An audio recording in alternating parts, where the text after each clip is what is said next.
Guys, कैसे हैं आप सब। आज देखो, आज अपना जो टॉपिक है वो पूरा का पूरा इस पर डिपेंडेंट है। प्रीवियस लेक्चर में हमने देखा था कंसंट्रेशन किया कैसे किया जाता है किसी भी ओर का, यानी अयस्क का सांद्रण कैसे किया जाता है।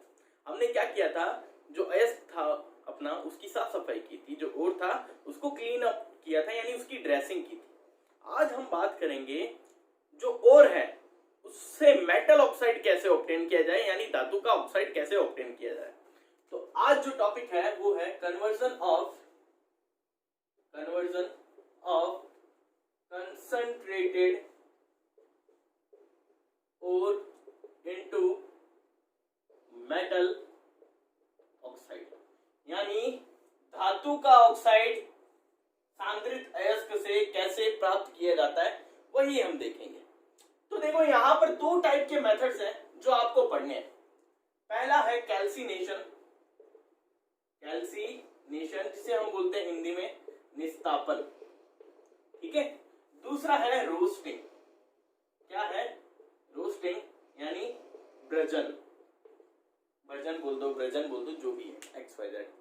अब यहां पर सुनना, जो बच्चे CBSE से हैं उन्हें ये सब चीजें पता होगी, क्योंकि CBSE में ये चैप्टर्स आते हैं। मेटलर्जी का एक छोटा सा पोर्शन आता है, उनको पता होगा। बट जो RBSE से बिलोंग करते हैं वो इसे ध्यान से सुनना, उनके लिए बिल्कुल नया है मेटलर्जी का पार्ट। तो समझना, सबसे पहले हम बात करते हैं कैल्सिनेशन। कैल्सिनेशन का मतलब क्या होता है? अब एक बात समझो, कैल्सिनेशन और रोस्टिंग कहां पर किए जाते हैं। सबसे पहले ये ध्यान रखना, एक फर्नेंस होती है। क्या होती है? फर्नेंस का मतलब भट्टी होगी भाई साहब। जैसे तंदूर होता है ना रोटी पकाने के लिए, वैसे ही एक भट्टी होती है जो आपको स्क्रीन पे दिख रही होगी। ये फैक्ट्रीज में बड़े लेवल पे होती है, बहुत बड़ी होती है। इस भट्टी में क्या होते हैं, नीचे की तरफ छोटे छोटे छेद होते हैं, होल्स होते हैं छोटे छोटे। अब वो होल किस लिए होते हैं? एयर के इन और आउट के लिए, यानी एयर फ्लो के लिए बनाए गए होते हैं। उन होल्स को हम बंद भी कर सकते हैं, उन होल्स को हम ओपन भी कर सकते हैं। अब यहां पर कैल्सिनेशन का मतलब क्या है? कैल्सिनेशन का मतलब ये है किसी भी ओर को, अब ओर कौन सा होगा वो ध्यान रखना। यहां पर कैल्सिनेशन किन टाइप के अयस्कों का किया जाता है वो ध्यान रखना। ओर का मतलब अयस्क, कौन से अयस्क का? कार्बोनेट या हाइड्रेटेड मेटल के क्या हो मेरे पास, ऑक्साइड या फिर हाइड्रो ऑक्साइड। यानी अगर मेरे पास धातु कार्बोनेट है अथवा जल योजित धातु के क्या है मेरे पास, ऑक्साइड या हाइड्रोक्साइड है, तो उनका क्या किया जाएगा? कैल्सिनेशन। यानी ऐसे और जिनमें कार्बोनेट जुड़ा हो या ऑक्साइड या हाइड्रोक्साइड जुड़ा हो, for example calamine, zinc carbonate जिसे हम बोलते हैं, इसमें देखो कार्बोनेट जुड़ा है, तो इस ओर को, इस अयस्क को धातु ऑक्साइड में, मेटल ऑक्साइड में कन्वर्ट करने के लिए जो प्रोसेस यूज किया जाएगा वो क्या है? कैल्सिनेशन। दूसरा मेरे पास और मान लो मेरे पास है बॉक्साइड, Al2O3.2s2, यही होता है बॉक्साइड का फॉर्मूला।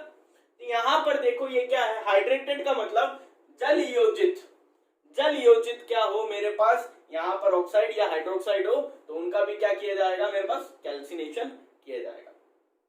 हाइड्रेटेड का मतलब ये होता है वाटर के मॉलिक्यूल्स अगर किसी सब्सटेंस से जुड़ जाए तो वो क्या होगा? कंपाउंड, हाइड्रेटेड कंपाउंड होगा, ठीक है, यानी जल योजित मेरे पास पदार्थ होगा। और कौन कौन से और हो सकते हैं? डोलोमाइट हो सकता है। डोलोमाइट का फॉर्मूला आप लोगों को पता हो सकता है मेरे ख्याल से, CuCO3.Mg, डोलोमाइट हो गया। और क्या हो सकता है? लिमोनाइट हो सकता है, Fe2O3.2s2O, इसे बोलते हैं लिमोनाइट। ये कुछ और है जो आपको ध्यान रखने, इनका क्या किया जाता है? सिर्फ और सिर्फ कैल्सिनेशन। कैल्सिनेशन का सिंपल सी बात मतलब क्या? मतलब सिर्फ ये है, जो मेरे पास कार्बोनेट या ऑक्साइड, कौन से ऑक्साइड? हाइड्रेटेड ऑक्साइड या हाइड्रोक्साइड होंगे, उनको मेटल ऑक्साइड में कन्वर्ट करना है। कैसे कन्वर्ट करना है? प्रोसेस क्या होता है? और लिया, और को क्या करूंगा? एयर की एब्सेंस में, क्या? एयर की एब्सेंस यानी वायु की अनुपस्थिति में। अब वायु की अनुपस्थिति भट्टी में कैसे होगी? फर्नेंस में। एब्सेंस कैसी होगी? जो मैंने बताए थे होल होते हैं, कौन सी भट्टी? भट्टी का नाम याद रखना, रिवर्बरेटरी फर्नेस, यानी परावर्तनी भट्टी होती है। उसमें जो छिद्र होते हैं उनको बंद कर दूंगा तो एयर अंदर बाहर नहीं होगी। जब अंदर बाहर नहीं होगी तो यहाँ पर क्या हो जाएगी? एयर की एब्सेंस हो जाएगी, वायु की अनुपस्थिति। जब वायु की अनुपस्थिति में उस अयस्क को, उस ओर को गर्म किया जाता है तो भाई साहब क्या मिलता है? MO मिलता है, यानी मेटल का ऑक्साइड मिलता है, धातु का ऑक्साइड मिल जाता है। रिएक्शन देखो कैसे होती है। फॉर एग्जाम्पल मैंने जिंक कार्बोनेट लिया, ठीक है, इसको मैंने क्या करना है भाई साहब? हीटअप करना है। हीटअप करूंगा तो सिंपल सी बात है, ये कार्बोनेट है। कार्बोनेट को जब भी आप गर्म करते हो तो एक गैस रिलीज होती है जिसका नाम क्या है? CO2। तो पीछे क्या बचा? जिंक ऑक्साइड, यानी मेटल का ऑक्साइड मिल गया आपको। यही तो आपको ऑब्टेन करना है, यही सीखना है। इसी तरह से मैंने Al2O3 यानी ऑक्साइड लिया, Al2O3.2H2O। जब भी हाइड्रेटेड सॉल्ट को आप या किसी भी हाइड्रेटेड कंपाउंड को आप गर्म करोगे, हीटअप करोगे in the absence of air, तो यहाँ पर वाष्प बन के पानी उड़ जाएगा जो इसमें लगा है, और क्या बचेगा? Al2O3 यानी मेटल का ऑक्साइड। इस तरीके से आप इसकी भी रिएक्शन कर सकते हो, इसकी भी रिएक्शन कर। अब डोलोमाइट का अगर आप सोचो, CaCO3 भी और MgCO3 भी जुड़ा है, तो CaCO3 किस में कन्वर्ट होगा? कैल्शियम ऑक्साइड में, और CO2 रिलीज करेगा। MgCO3 भी किस में कन्वर्ट होगा? मैग्नीशियम ऑक्साइड में, और क्या रिलीज करेगा? CO2 रिलीज करेगा। सिंपल सी कहानी है, रिएक्शन रटने की कोई जरूरत नहीं है, सिंपल ध्यान रखना है। होता क्या है? कार्बोनेट को गर्म करोगे CO2 रिलीज करोगी, हाइड्रेटेड सॉल्ट को गर्म करोगे तो क्या होगा भाई साहब? यहाँ पर वाटर वेपर रिलीज होगा, यानी वाष्प रिलीज होगी। आई बात समझ में? अब रोस्टिंग का मतलब क्या है वो समझना। यहाँ पर क्या था? एयर की अब्सेंस थी। अगर ओर को मैं एयर की प्रेजेंस में गर्म कर दूं, कहां पर? एयर की प्रेजेंस में गर्म करूं और मेरे को धातु ऑक्साइड मिले, यहाँ अनुपस्थिति की जगह क्या लिख दूं मैं? वायु की उपस्थिति में। अब किनका किया जाता है वो देख लो। अब अगर मेरे पास यहाँ क्या हो? सल्फाइड ओर हो। सल्फाइड ओर का मतलब सल्फर के अणु अगर किसी सब्सटेंस से जुड़े हैं वो क्या होगा? Sulphide ore. For example PbS हो गया, ZnS हो गया, Cu2S हो गया, ये सब क्या है? सल्फाइड के ओर है। और कभी कभार क्या होता है, कोई एक ऐसा ओर होता है जिसमें सल्फर के साथ साथ कोई और मेटल की इंप्योरिटी भी प्रेजेंट होती है। For example copper pyrite. क्या? Copper pyrite. सुनना इसे ध्यान से, फॉर्मूला CuFeS2 होता है, या मैं इसको ऐसे भी लिख सकता हूं CuS.FeS, ठीक है। ऐसे टाइप को कैसे कन्वर्ट किया जाएगा और ऐसे टाइप को कैसे कन्वर्ट किया जाएगा वो सुनना। रोस्टिंग का मतलब होता है, अगर मेरे पास कोई सल्फाइड का ओर है, सुनना कौन सा ओर? सल्फाइड का। ये मेनली किसके लिए लागू होता है? ऐसे ओर जिनमें सल्फर के मॉलिक्यूल प्रेजेंट है, यानी सल्फाइड ओर हो। सल्फाइड के ओर को एयर की प्रेजेंस में, यानी अब जो भट्टी थी उसके जो होल थे उन्हें ओपन कर दूंगा, खुला छोड़ दूंगा, तो क्या होगी? एयर का फ्लो होगा अंदर। जब एयर का फ्लो होगा और उसे मैं इसको क्या कर रहा हूं? गर्म कर रहा हूं, ओर को हीटअप कर रहा हूं in the presence of air, तो अब क्या मिल जाएगा मेरे को? मेटल ऑक्साइड मिल जाएगा। कैसे मिलेगा? इनको देखो, PbS था, इसको गर्म किया कहां? एयर की प्रेजेंस में, तो यहाँ रिएक्शन जब करूंगा तो O2 लिखना पड़ेगा, यहाँ पे भी O2 और यहाँ पर भी O2। जब इसको गर्म करा, हीटअप किया, तो यहाँ जो सब्सटेंस बनेगा वो क्या बनेगी? SO2 बनेगी भाई साहब, सल्फर डाइऑक्साइड। और जो PbS है वो किस में कन्वर्ट हो जाएगा भाई साहब? इसको रफ करके ये PbO में।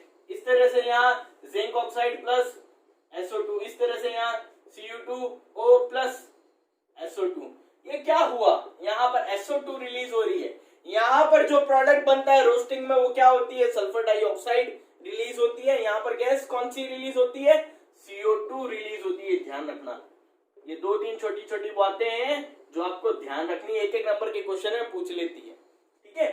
तो यहाँ पर ये सिंपल आपने रिएक्शन कर दी, SO2 निकाल दी और मेटल का ऑक्साइड बना दिया। लेकिन अगर कोई एक ऐसा और आ जाए जिसमें सल्फाइड की भी इंप्योरिटी है प्लस किसी और मटेरियल की भी इंप्योरिटी है, तब आप क्या करोगे? अब यहाँ पर आपको एक सब्सटेंस यूज करना पड़ेगा, उस भट्टी में एक पदार्थ और डालना पड़ेगा जिसको हम बोलते हैं फ्लक्स। क्या बोलते हैं? फ्लक्स। हिंदी में भी फ्लक्स बोलते हैं। फ्लक्स क्या करता है भाई साहब? फ्लक्स क्या करेगा? किसी भी इंप्योरिटी को, यहाँ पर किसकी इंप्योरिटी है? देखो, Fe की इंप्योरिटी है। क्या है? Fe की इम्प्योरिटी को हम नॉर्मली क्या बोलते हैं? गैंग। ये मैंने आपको बताया है पहले भी, जो भी इम्प्योरिटी है उसको हम क्या बोलते हैं? गैंग या मैट्रिक्स बोलते हैं। ये उस गैंग को क्या करेगा? उस गैंग को स्लैग में कन्वर्ट करेगा। जो फ्लक्स होता है उसका काम क्या होता है? किसी भी ओर में प्रेजेंट जो गैंग होता है यानी इम्प्योरिटी होती है उसको स्लैग में कन्वर्ट करता है, यानी धातुमल में कन्वर्ट करता है। इसको क्या बोलते हैं? धातुमल। तो यहां पर जो रिएक्शन होगी वो देखो, अगर मेरे पास किसी और में कोई गैंग था, मैंने उसको फ्लक्स के साथ गर्म किया, तो जो गैंग था वो फ्लक्स के साथ मिल करके क्या बना लेगा भाई साहब? स्लैग में कन्वर्ट हो जाएगा। यानी इसको हिंदी में भी गैंग ही बोलते हैं, अधात्री बोल दो, बात एक ही है। इसको फ्लक्स ही बोलते हैं। तो यहाँ पर जो सब्सटेंस बनेगा वो क्या बनेगा? धातुमल। इसको मैं अगर यहां डालूं, जैसे CuFeS2 था, ये तो क्या है? ओर है। इसको मेरे को किस में कन्वर्ट करना है? मेटल के ऑक्साइड में कन्वर्ट करना है। कैसे करोगे? इसको पहले मैं करूंगा ऑक्सीजन के साथ हीटअप उसी भट्टी में, यानी रोस्टिंग कर रहा हूं सिंपल इसकी। जब मैं इसकी रोस्टिंग करूंगा तो यहां पर देखो Cu है, Fe है और S है। तो यहां पर तीन सब्सटेंस बनेंगे, वो क्या है? Cu2S प्लस FeS, और देखो सल्फर है, ऑक्सीजन के साथ रिएक्ट करके क्या बना लेगा? SO2। यानी जब कॉपर पायराइड को ऑक्सीजन की प्रेजेंस में हीटअप किया जाता है तो ये दो सब्सटेंस बनते हैं। इनको हम बोलते हैं, नाम ध्यान रखना, कॉपर मैट। हिंदी में भी क्या बोला जाता है? कॉपर मैट ही बोला जाता है। ये ध्यान रखना, 1 नंबर का क्वेश्चन तैयार हो रहा है आपके लिए। कॉपर मैट का फॉर्मूला Cu2S प्लस FeS कब बनता है? जब कॉपर पायराइड को ऑक्सीजन की प्रेजेंस में रोस्टिंग की जाती है, यानी प्रेजेंट किया जाता है, तब प्राप्त होता है क्या? Copper matte. अब सुनो, अब मेरे को क्या करना है? उस भट्टी में अभी ये दोनों सब्सटेंस प्रेजेंट है, यानी कॉपर मैट प्रेजेंट है। मुझे तो क्या करना है? मेनली ये और किसका है भाई साहब? ये कॉपर का है, ठीक है। मेरे को कॉपर का ऑक्साइड चाहिए, मेरे को इस ओर से क्या चाहिए? कॉपर का ऑक्साइड। कैसे ऑब्टेन करता हूं? देखो, जो Cu2S था उसको मैं सिंपल ऑक्सीजन के साथ गर्म करूंगा। जब इसको गर्म किया तो सब्सटेंस क्या बना? Cu2O plus SO2। और यहाँ पर दूसरा सब्सटेंस क्या है? FeS है। इसको भी ऑक्सीजन की प्रेजेंस में गर्म करो भाई साहब, क्या बनेगा? FeO plus SO2। अब इसे बैलेंस करते रहना। बट अब यहाँ पर अभी भी क्या मिला मेरे को? ये कॉपर का ऑक्साइड तो मिल गया, कॉपर का ऑक्साइड तो मिल गया, वहीं पर प्रेजेंट है, उसी भट्टी में प्रेजेंट है। लेकिन उस भट्टी में साथ में क्या प्रेजेंट है? FeO भी, यानी आयरन का ऑक्साइड भी प्रेजेंट है। इसको तो हटाना पड़ेगा ना। इसको हटाने के लिए हम यहाँ पर क्या डालेंगे? फ्लक्स डालेंगे। यानी उस भट्टी में क्या डाल दूं मैं? फ्लक्स डाल दूं। अब फ्लक्स कौन सा डालूंगा? वो डालेंगे हम सिलिका, यानी SiO2। जैसे ही मैं सिलिका डालता हूं, किसमें? उस भट्टी में, तो वो FeO के साथ क्या करता है? रिएक्ट करता है और क्या बना लेता है? सिलिकेट बना लेता है। ये सिलिकेट बना लेगा, आयरन का सिलिकेट बना लेगा, और इसी को अपने क्या बोलते हैं? स्लैग बोलते हैं, यानी धातु मल बोला जाता है। और इसको भट्टी से सेपरेट आउट कर लिया जाता है। और भट्टी में सिर्फ क्या बचेगा? उस फाइनेंस में क्या बचेगा? सिर्फ कॉपर का ऑक्साइड, यानी मेटल का ऑक्साइड बचेगा। अब यहां पर देखो, बात समझने वाली क्या है, जो फ्लक्स था वो क्यों डाला गया? फ्लक्स इसलिए डाला गया क्योंकि जब सल्फाइड की इंप्योरिटी के साथ कोई और मेटल की इंप्योरिटी प्रेजेंट हो, नॉर्मली आयरन की या किसी और मेटल की इंप्योरिटी प्रेजेंट हो, जब हम क्या यूज करते हैं? फ्लक्स यूज करते हैं। अब ये जो फ्लक्स है ये भी डिपेंड करता है किस पर? आयरन जो इंप्योरिटी है ना हमारे पास अलग अलग सब्सटेंस की, उस पे। अगर मेरे पास किसी मेटल की इंप्योरिटी है और मेरे पास अगर नॉन मेटल की इंप्योरिटी है, तो हमें एक बात पता है, जो मेटल होता है वो नेचर में होता है बेसिक, और जो नॉन मेटल होता है भाई साहब वो होता है एसिडिक। अगर मेरे पास एसिडिक इंप्योरिटी है, ये भी क्या है? Fe मतलब मेटल, मेटल मतलब बेसिक नेचर, बेसिक इंप्योरिटी है, तो जो मैंने फ्लक्स डाला वो कैसा होगा? एसिडिक, ठीक है। तो एसिड बेस रिएक्ट करके क्या कर देंगे? स्लैग बना लेंगे और ये साइड में हो जाएगा। बात आई समझ में? तो इसको मैं अगर अच्छे से समझाऊं, इसको रफ करूं, तो जो फ्लक्स है वो भाई साहब दो टाइप के हैं। एक होता है एसिडिक, एक होता है बेसिक। एसिडिक फ्लक्स कब यूज किया जाएगा, यानी अम्लीय फ्लक्स कब उपयोग में लाया जाएगा, और क्षारीय फ्लक्स कब उपयोग में लाया जाएगा, जब मेरे पास गैंग यानी अशुद्धि, ठीक है,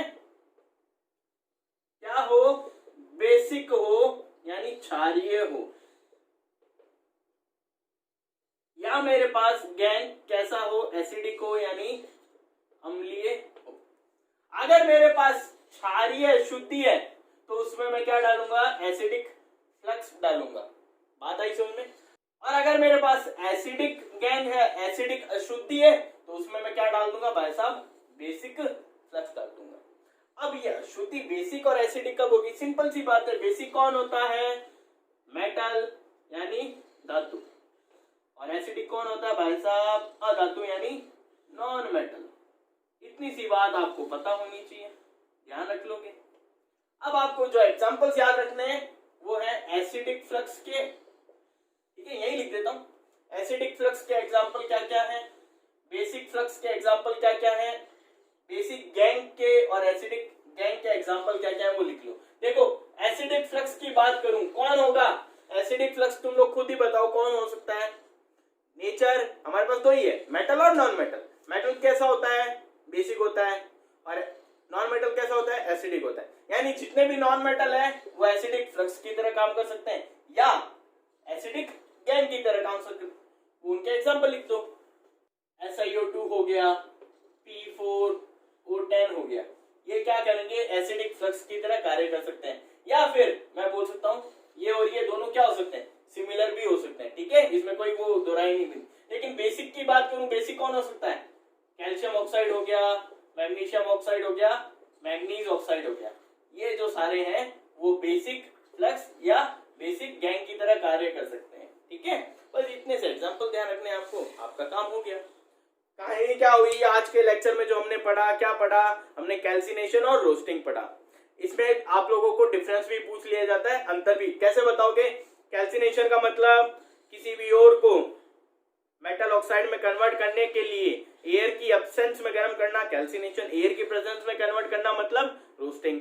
यहाँ पर कैल्सिनेशन में क्या होता है भाई साहब, कौन सा ओर लिया जाता है, कार्बोनेट या हाइड्रेटेड ऑक्साइड या हाइड्रोक्साइड लिया जाता है। यहाँ पर क्या लिया जाता है भाई साहब, सल्फाइड ओर लिया जाता है। आई बात समझ में।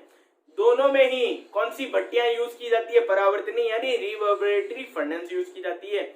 यहाँ पर क्या होगा, एयर का पैसेज यानी जो रिवर्बरेटरी फर्नेस में जो होल है वो बंद कर दिए जाते हैं, यहाँ पर खोल दिए जाते हैं। सिंपल सी बात। अब एक छोटी सी बात और ध्यान रखना, इन दोनों प्रोसेस में जो मेटल का ऑक्साइड मिलेगा आपको वो किस नेचर का होगा, वो पोरस होगा, यानी रंध्र वाला होगा, सरंध्र बोल देता हूं। कैसा होगा, सरंध्र। पोरस नेचर का क्या मिलता है आपको, मेटल ऑक्साइड। ये बात आपको ध्यान। तो आज का लेक्चर यहीं खत्म होता है। नेक्स्ट लेक्चर में हम बात करेंगे ये जो मेटल ऑक्साइड अपने को मिला है यहाँ से, इसमें से ऑक्सीजन कैसे हटाएं, यानी ऑक्सीजन का निकलना क्या होता है भाई साहब, रिडक्शन, अपचयन। अपचयन कैसे करें, उनके तरीके क्या क्या है, ठीक है।